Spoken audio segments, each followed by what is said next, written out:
Merci Templar. Nous allons à présent au ministère de la Santé. Là-bas, c'est le patron du département, le ministre Fidel Mongomongwang, qui a reçu en audience le coordonnateur de l'ONU-SIDA au Gabon.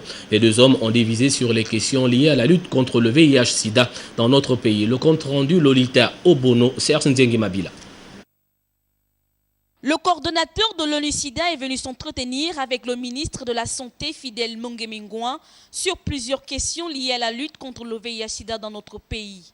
Parmi les problèmes que rencontre encore l'organisme sur le terrain, la stigmatisation des personnes vivant avec le VIH-SIDA, le dépistage et bien d'autres. La stigmatisation est très élevée ici. C'est toujours très difficile pour les gens de parler du sida comme un problème qui leur concerne personnellement. Et ça fait en sorte que les gens attendent trop longtemps pour se faire dépister. Et ils attendent trop longtemps pour se faire traiter.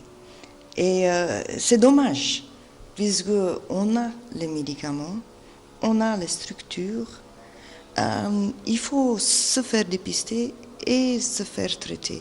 Mais c'est cette stigmatisation qui tue les gens plutôt que la maladie. L'on note aussi des évolutions dans la lutte, comme par exemple la prise en charge des malades du sida par la CNAMGS. On a bien discuté les priorités du ministre, évidemment, et l'ONU-SIDA se reconnaît parfaitement dans ces priorités de médecine préventive, de cette priorité aussi de santé communautaire.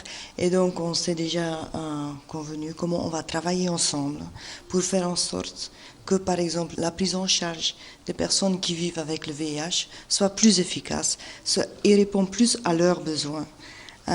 Et qu'il y aura donc un volet communautaire qui sera ajouté pour faire en sorte que les personnes vivant avec le VIH puissent observer plus facilement leur traitement.